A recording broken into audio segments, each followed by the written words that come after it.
कंवरिया गंगा जलला, शिव भोला अविनाशी भोले ला चढ़ा, जिंदगी के भोले आधार हो, आधार हो, आधार हो। देवघर देवघर नगरिया चलो रे कंवरिया, कृपा बाबा के सार हो। देवघर नगरिया चलो रे कंवरिया, कृपा बाबा के सार हो।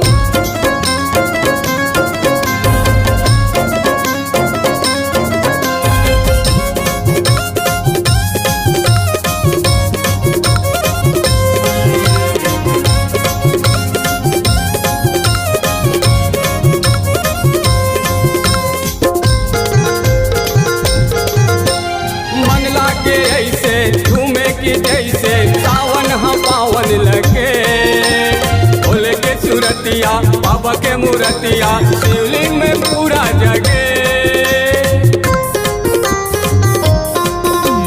मन लागे ऐसे झूमे की जैसे सावन हम पावन लगे, भोले के सूरतिया बाबा के मूर्तिया शिवलिंग में पूरा जगे।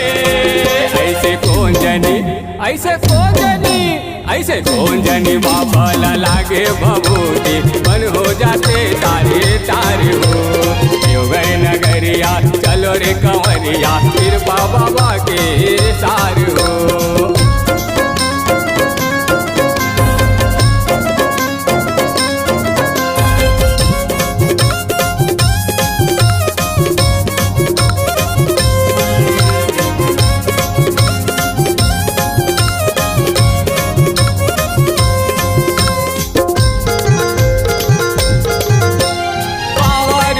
के चल है कंवरिया, बोलबम के नारा लगे, भोले बाबा है धर्मी दयालु, भक्तन के दुख ला हरे।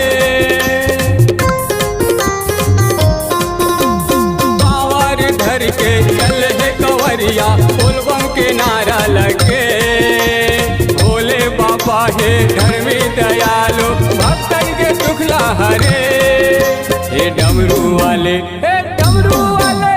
डमरू वाले ओ घड़िया बाबा, तीरथ अवसर आयल तोरे द्वार हो। देवघर नगरिया चलो रे कंवरिया, कृपा बाबा के सार हो। कांवरे उठा कंवरिया गंगा जलला, शिव भोला अविनाशी भोले ला चढ़ा। कांवरे उठा कंवरिया गंगा जलला, शिव भोला अविनाशी भोले ला चढ़ा, जिंदगी के भोले आधार हो, आधार हो, आधार हो। देवघर देवघर नगरिया चलो रे कंवरिया, कृपा बाबा के सार हो। देवघर नगरिया चलो रे कंवरिया, कृपा